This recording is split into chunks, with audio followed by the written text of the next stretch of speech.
So first week of the year has just officially ended, and it has me thinking. A lot of times in life, we talk about things we want to accomplish, who we want to become, and what gets in the way is not a lack of strategy or a lack of knowledge. It's really a lack of doing. And I think the biggest issue that most people have in life, especially if you're trying to be an entrepreneur or a high-level salesperson, is you're always looking for that next training or course or thing that's going to spark the motivation when it comes down to just doing the boring work that most of us try to avoid, myself included at times. And I think back to my early stages of entrepreneurship, what kept me stuck was exactly that. And a lot of times in life, you're going to realize that the fear that we have is what keeps us stuck from what God has for us. And a lot of times, the most simple things are what blow up our entire business. And I was at the gym right now, and I talked to this dude last week. He had on a dope Built shirt, one of my favorite clothing brands. And I'm like, hey bro, dope brand. I love Built. What do you think about him? And he's like, yeah, my buddy got it for me for Christmas. It's a cool brand. I like it. We start chopping it up for a bit. Cool, man. Have a great workout. Today I see him again. I approach him. Hey, no Built shirt today? He's like, nah, man. I got this other shirt on today, but I'm going to get a few more of those. I'm like, cool. What are you up to?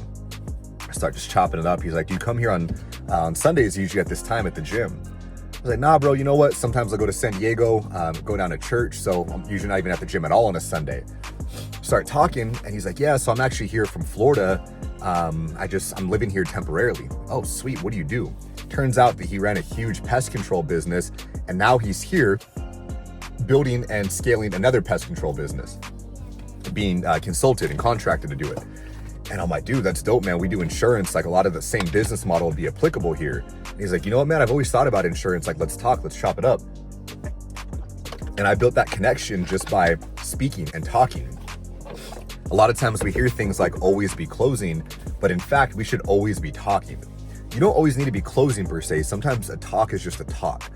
However, when you focus on connecting with people, not just to close them or to get something out of it, but what sort of connection can you get from this conversation? What sort of friendship can you build? What sort of relationship can you create? We've all heard our network is our net worth. And the people that we surround ourselves with are going to become people that we are like. And this dude had great energy, solid guy.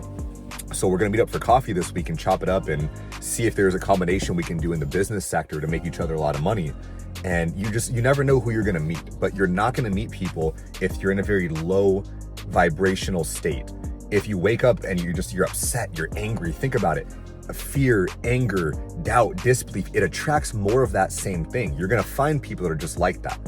A lot of times I've been a person who, if there's an opportunity that I might hear about, I'm going to discount it and say that it's a potential scam, or, but this, and that. And what it is, it's an excuse based on fear or based on laziness that stops me from trying something or taking action, because it's easier, it's more safe to sit back and say, no, that can't work, or no, that only works in this situation.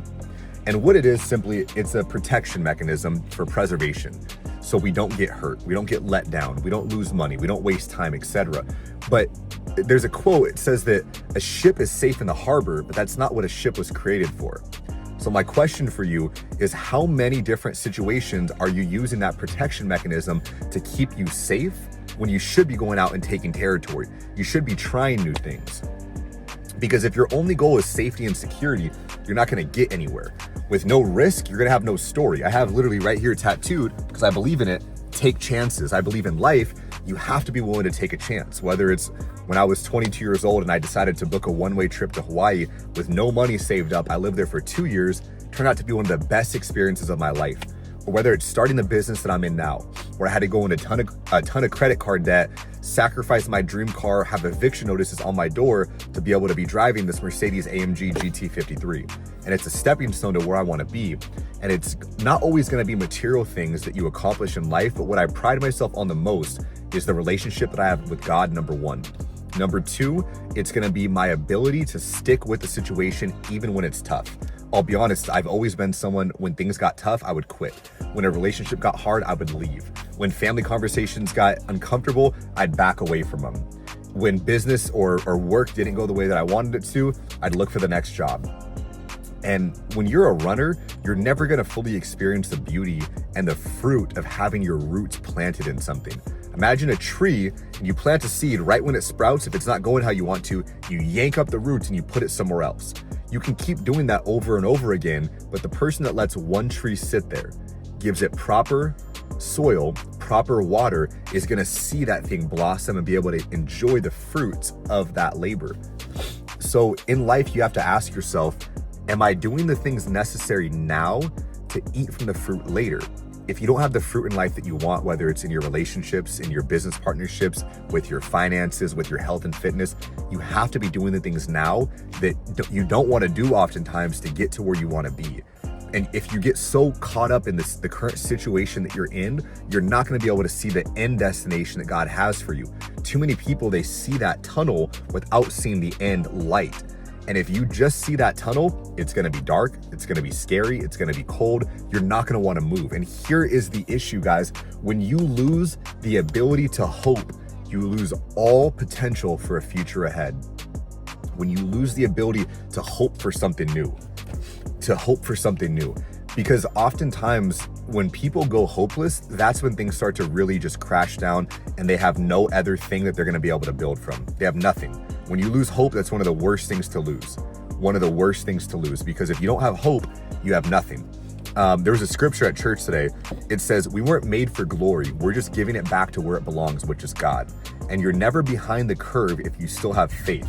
Things can turn in an instant and you're going to be levels ahead of where you were and of most people just based on your faith alone.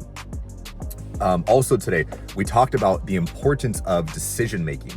What decide means, the root of decide is to cut off. An incision is to cut in, circumcision is to cut around, and to decide or a decision is to cut out. You're cutting out all other possibilities. When you want to get into a fruitful relationship, you can't have your Tinder or your Bumble still open. You can't be on social media still just looking. You can't be entertaining conversations because you're giving yourself a way out. When you're in marriage, you have to see divorce as no option. We're going to work through it no matter what. There was a story told about Billy Graham, and he says that you should never divorce, which is obviously the goal. And the guy asked him, well, okay, what about you wake up one day and you fall out of love with your wife? He says, I'm going to hit my knees on the bed and I'm going to keep praying until that love comes back. No option for divorce, no option for failure. So we need to make decisions, because every single thing in life is a decision. Everything. You decide how you want to feel when you wake up. You decide if you want to get offended by someone. And if you're like, well, no, that's not true, they said this. Well, you chose to get offended. No, I didn't choose to, it just happened. Well, can you also choose to not get offended? Well, yes, I can. Therefore, you chose to get offended. But you didn't choose it consciously, you chose it subconsciously, which is where most decisions happen. So my next question for you, what subconscious decisions are you making without your awareness that are keeping you exactly where you're at in life? Write that down, journal on it, and figure out what you're going to do to make it differently. So a good thing to focus on. Do you have wise counsel in your life, or just worldly counsel? Worldly counsel are going to be the people that tell you to quit that job or stop that business because you're not seeing fruit right away.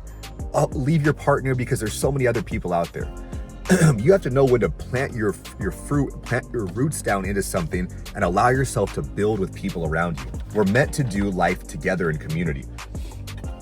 And there's a story about leaving the 99 to go chase the one. A lot of people take that out of context, I feel.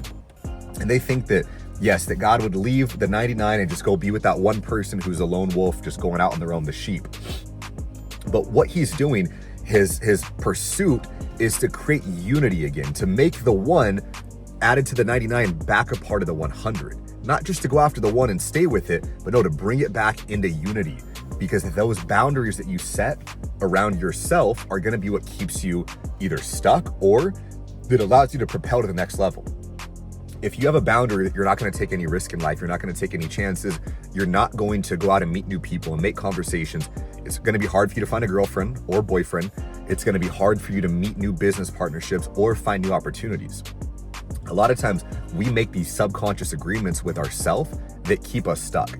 The next thing, if you have no boundary for how people treat you, you're going to lose a lot of money, you're going to have a lot of disrespect, and you're going to find yourself just hating life a lot of times because of how people treat you, but you allow them to treat you that way. That was one of my biggest lessons this year in 2024, is how I'm going to allow people to treat me. So right now, my biggest mission is to create a community of like-minded men and women who are after the same things that I'm after.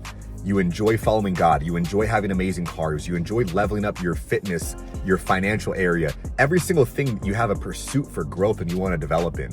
And it's been a blessing because now these people that I'm around sharpen me. Proverbs 27:17 says, as iron sharpens iron, so one person sharpens another. My last question for you today, who is in your circle? Are they sharpening you or are they cutting you down? A sword can either be used to sharpen or it can be used to cut you down. But here's the issue. If you want other strong men in your life, you have to be willing to let them speak into your life, call out your deficiencies, and call you up to who you can become. If you have people calling you out a lot in life, that's one thing. But if you have people calling you out to call you up, that is who you want to be around. So if you want to join a like-minded community of people just like that and be in a position to be able to make an earning doing remote sales, reach out to me. I'm always taking on new people, but the right people, to either be a part of my inner circle, to join my insurance agency, or to just get my high-ticket coaching to help them improve their quality of life. If that's you, reach out. Let me know in the comments what your biggest takeaway was. Have a great day. Peace.